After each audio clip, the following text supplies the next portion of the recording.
You too. What? In a minute. Just for a minute? Quiet, son. That's my son. He's 3. He doesn't listen well, but I love him anyway. What you doing, Daddy? I got. Daddy won't hear. Anyway, today's topic is going to be about what are these kids thinking anyway? You know, I'm the father to 17 children. 4 of them have passed on. So that means I got 13 kids walking around here on this planet that call me dad. That being said, I wanna gripe a little bit on them because you know one time I was talking to a lady in a grocery store or something. No, a lady overheard me talking to my friend or something in the grocery store. And she came to me. She says, "I couldn't help but overhear you talking about your children." She says, "Your phone must constantly ring off the hook." And I said, "Lady, you don't know the half of it. My phone never rings. Very rarely." Ah, that's my son again. I should have did this when he's asleep. But anyway, I said, my kids very rarely call me. I got to be like the FBI and go hunt them down, which I shouldn't have to. I mean, I'm not saying I'm father of the year or the best father to walk the planet of the earth or anything like that. What I'm saying is I was a decent enough father that you would think that they would give a damn enough to know. That they would give a damn enough to call to Dad, are you breathing? I just called, no, Martha, I said no. You think they would say, call me, say, Dad, are you breathing? We just call to see how you doing. Go in the house. See, this is the kind of stuff I'm talking. Now he won't remember this. See, if I live long enough to see him graduate from high school, that's all I'm trying to do. I'm just trying to get him through high school. And if I get that far, I'll be a happy camper. But the point is, you would think that these kids that I've had, that I paid for, I actually have pink slips on a couple of them, okay? But I paid my child support. I wasn't a deadbeat dad. I wasn't missing from their lives. I've always been just a phone call away. You know, I got to say this. Of the relationships that I've been in, only one of them was I caused the breakup. It was my fault. The rest of them, believe it or not, were not my fault. I'll probably do a video about that at some point, you know, too. But right now, I'm not really focusing on that. What I'm focusing on is those children of mine. You know, I don't know how, I'm supposed to know that they love me if they don't call me. If you don't actually tell a person that you love them, they don't know that. Because the spoken word only lasts so long. Marshawn, please stop. Go in the house. You know, the spoken word only, I said go in the house. Son, go in the house. Thank you. Love that kid. No, I do. That boy is my heart. He's bad as all get out, but he's 3. You know, 3-year-olds have a tendency to be bad. That's what they do. And he's good at it.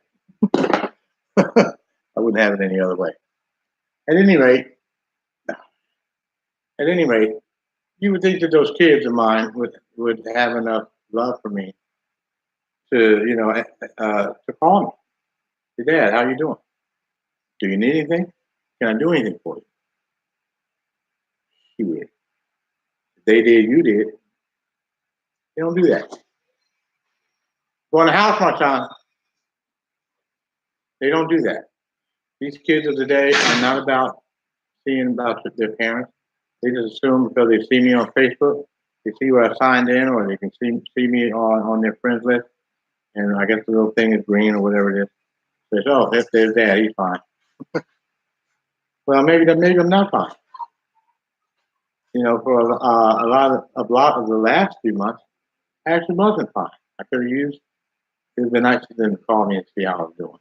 ask me how I was feeling. Just because I'm not, or a person is not physically ill, doesn't mean that there's not other things that they're ill from. Um, I'm not going to go as far as to say I don't think they give a fuck. But the point is, I didn't do this shit with my parents. So let me tell you something. When I was about 18, I think, 19, 18, yeah, I was 18 or 17, something like that. 17, I was 17. And I left home when I was 16.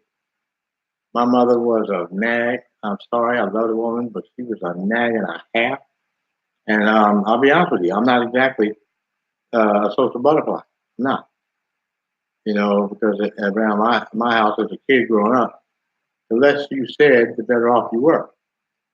So I didn't say a whole hell of a lot. And I still was getting my ass kicked. And I wasn't a bad kid. It's just that my mother was a real stickler for any goddamn thing. Because she one of the people that when they don't have something to do, so what they do is they pick on or concentrate on what is around them. My mother had polio, so she couldn't walk. So what was around her was me.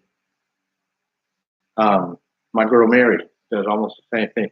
Only um, uh, Mary's not what do you call it? She's not disciplining me or any of that. But she does come out here. She's coming to see if I'm okay. Like this is my hangout. This is my castle right here. And so she'll come out and see if I'm all right, and that's okay. I guess that's a good thing because I have had 2 heart attacks. I don't feel like I'm going to have one anytime soon. I don't think. But then you don't never know because that first one just came up on me and I didn't even know what it was. And it was a bitch. I'll be honest with you. And the second one I knew what it was, and I was able to call the hospital and tell them, hey, I'm so and so and so. Don't you stick nothing up my dick. But anyway, so that's one way street. Okay. I don't know why. I don't know why when doctors and nurses and medical professionals, excuse me for a second.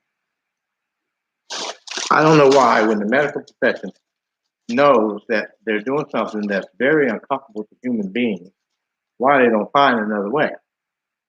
I don't see why you just can't orally take whatever it is you need to take. Whatever medication is you need, why can't it just go in your mouth? Why does it have to be, put in a needle? Go in the house, please. But the point is, I'm back to my kids because that's what I'm really here to talk about. I guess they love me. I certainly love all of them. Some of them have been that one right there has been with me the least time, and he and I have a bond that I think is pretty strong for him being a 3-year-old. I've been with him since day one. I watched him come right out of his mama's, you know what. Um, that's another story. See, I was doing that because I didn't think, to be honest with you, I'm going to just put it out there. I didn't think he was mine when she was carrying. She cheated on me all the time. So I was sweating bullets that whole fucking damn near, 7 months? I think she was already a couple of months pregnant when she found out. And she told me that shit. It wasn't a happy, joyous occasion for me. When a woman's a cheater and then talking about having babies, and you're the guy that she's cheating on, pregnancies are not fun. If I'd known then what I know now, see, I know some of my kids are gonna watch this, and I love you, but I don't give a damn. If I had known then what I know now, and especially with the way they're doing now, do you think I would have had kids to have to miss them or wonder why they don't call me or because unless they're lying to me, go in the house, son. Unless they're lying to me, I haven't done anything to them. And to my knowledge, I haven't done anything to them. So why? I'm a very sensitive, loving person. I am.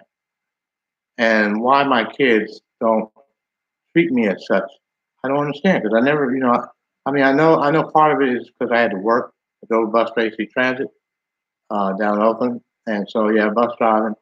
If you want to make some money, you're going to be on that bus for a while. And I wouldn't agree uh, as my as my counterpart, Mary. But I worked like 6 days a week, and because I wanted that overtime, some of it, so I could have more money than I normally would have had. So I know that that's a big contributor to why they're not closer to me or whatever. Um, but then there's the intellectual side of that, where none of my kids. Wait, let me see. I don't believe any of my kids are high school dropouts. Um, I was one, but I went back and got, and I think they're all at least high school educated, and I got one that has I think a BA degree in business marketing. I have three granddaughters that have all graduated from Sacramento State. No, I'm sorry, two of the three graduated from Sacramento State. Hi. Hi, son. So we're not exactly stupid people. So I'm thinking, okay, so so at what point where's the disconnect to hey, my dad's 65, almost 66 years old. Maybe I ought to call him and see how he's doing. Not to mention the fact that time waits for no one. Time don't wait for nobody. And every day I don't see him or don't hear from him is the day I'm not going. Can't make that day up. There's no such thing as like mulligans in golf, which is a do-over. There's none of that in life. There's no do-overs in life. This is it. It's not a dress rehearsal. You don't get one of those. What you get is what you got today. And then tomorrow will be today. And then the next day will be today. And as the todays go by, you don't get them back. So they can't make up for it. I don't know whether it's something in their genes or something in the water. I don't know exactly what it is. I know I don't like it. To be honest with you, I feel disrespected to a certain degree and offended. Because, I paid my child support. My oldest daughter, I'm not going to say her name, my oldest daughter, I paid her child support in full. I got papers in my briefcase to prove it. She's like a car. I own her. Well, I loaned her out to this guy named Orlando, so she's married to him. But I told him, when she got married to him, I said, look, let me tell you something. I'm not giving you my daughter. I'm loaning her to you. And when you're done, you decide you're done with her, you give her back. Because I love her. I'm going to love her for the rest of her life. You may not. But the point is, I still don't understand because she doesn't call me either.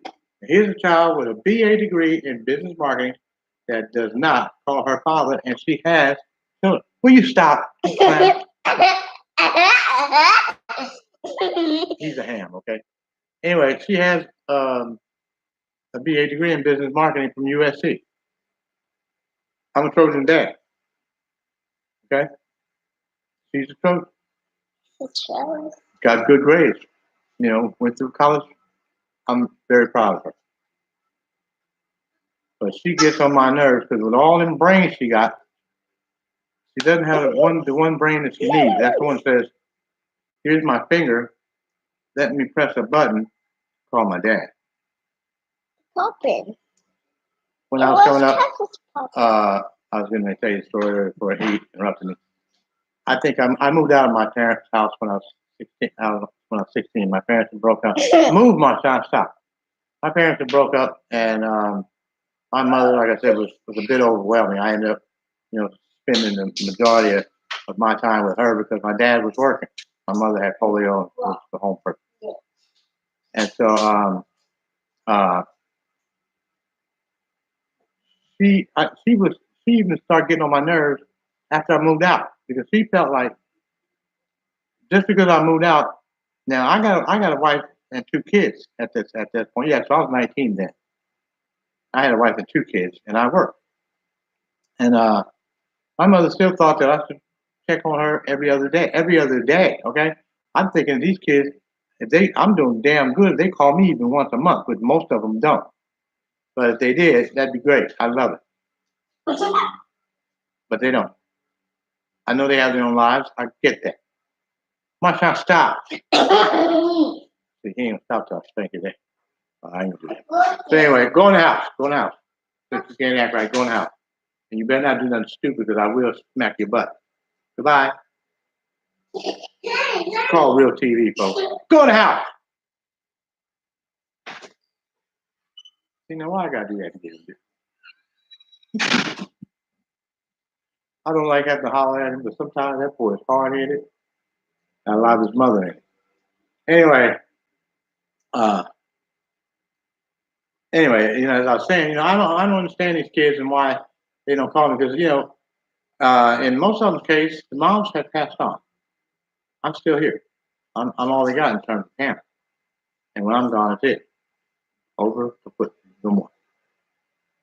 And I know that this is the going thing. It's like it's not just happening to me. Because see, I used to when this first started happening, and I first started realizing it, I used to cry. I could understand. I was like, why in the hell? Like, what did I do? And I was like, I was really in tears. But I sat down well, you know what happened?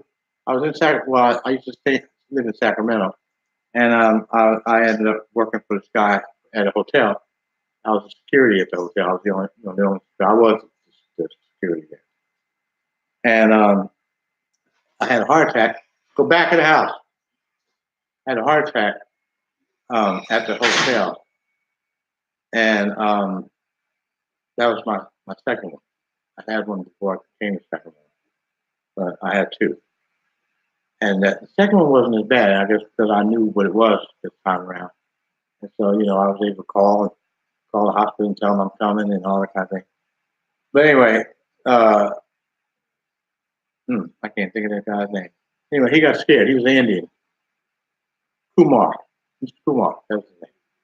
Kumar got scared and decided that, in his mind, I couldn't do my job.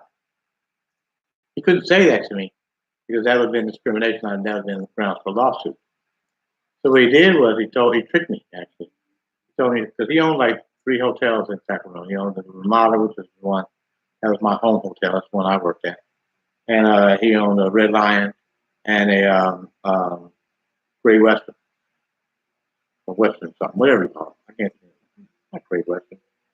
Anyway, whatever it is with a Western in the hotel, he owned one of those. So what he did was, he said, "Well, Marvin, I'm gonna transfer you over to the Western one. I can't think of the name of that one to save my life." But anyway, so I left. I've been working and living at the Ramada, for about a year and a half.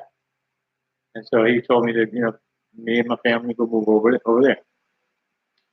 Well, as it was, that buzzard that I had these children with, instead of her sticking with me, she left me and took her ass down to Fairfield.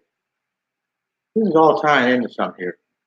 Because, when I'm thinking back on it, that bitch was a bitch even then. But, because see, I'm sitting in the hotel. That hotel that he sent me to was not nearly as nice as Ramada. Hi, my son, go back in the house. I'm finished.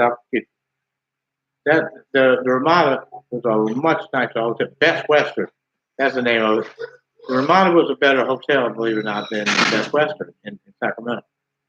And so he eased me over there to Best Western and had me, security there.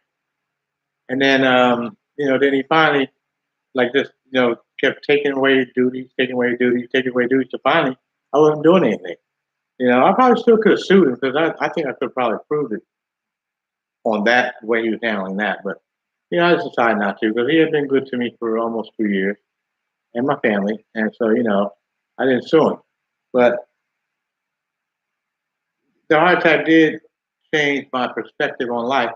And then see, when you break up with a person, that changes your perspective on life again. And they're both negatives, but in a different way, a different form. And in a way, the personal relationship that I had with his mother was more devastating than the hotel, of course. I'd been with her for 12 years. And how she, because of course I have to see her every now and then when I go pick the kids up or drop them off or whatever. And I'm going to say this. She may see it or may not. It's my opinion, and I strongly feel this way, and I know I can prove it. I don't think shit. I know I can prove it. I do not want. I just don't want her to raise my son. I don't. Now, my daughter, we have a daughter too. My daughter's almost 11. When kids get that old, their personalities have already formed, their habits have already formed, and it's hard as hell to turn it around. So, my daughter has a tendency, or our daughter has a tendency to be a little flippant, a little smart mouth, and it's hard to deal with that for me. But I keep that in mind whenever I am dealing with her, and so I don't just go off and knock the hell out of her. But because nowadays you can't do that. See, I was a kid, my mother would have knocked the fuck out of me. My mother took her we had a dustpan brush, and my mom caught me. Well, she didn't catch me smoking in the act, but she knew I'd been in a cigarette. And she got that dustpan brush and flung it. Good shot, right in the eye. I had a black eye for about a week. But I'm not trying to go back in the house, son. But I'm not trying to. It's almost time for him to take a nap. Thank God. But anyway, I just hope that my kids will at some point decide, hey, you know what? Pop's not a really bad person. Like my son, one time, I have a son named Marcelone. He's the oldest of the three sons I have with Tanya. And he and I were talking on the phone. And he's like, Pop, you're a pretty nice guy. You're pretty okay guy to talk to. So I think I'm gonna start calling you a little more. And I was like, yeah, that's cool. I appreciate that. I hope you do. I ain't heard that nigga shit. Anyway, I'm gonna cut this short because I'm sure you guys get my point. But I don't understand these children, and I've been a pretty good father, to them. And look, I'm still here. I'm still in their lives. I'm trying to be, but it's hard to be in somebody's life that doesn't share it with you. That's really the truth, And I just hope that they would, at some point. I'm hoping someone will watch this. And, I hope it doesn't really make them mad. I'm not trying to anger them, but I am trying to get them to understand that, I am over here, and I'm only here for a cameo appearance. I'm not gonna be on this planet for the rest of their lives, more than likely. Okay? I'm gonna be here to rest mine. On that note, I want to thank you for tuning in. I was gonna actually talk about the BT 1000. And you know what that is. BT stands for black trash, and 1000 stands for their degree that they are black trash. Black ghetto women are exactly that. Those weed wearing ass motherfuckers. They're just that. I wasted 12 years of my life on one. I know. Anyway, I hope that this helps somebody out. If you're out there thinking that it's just you, that your kids ain't talking to, it ain't just you. And it ain't just me. It's all of us. All right. Everybody take care. Be safe. And raise your kids. Yes, we can. So next time we see each other, it's OGMarv.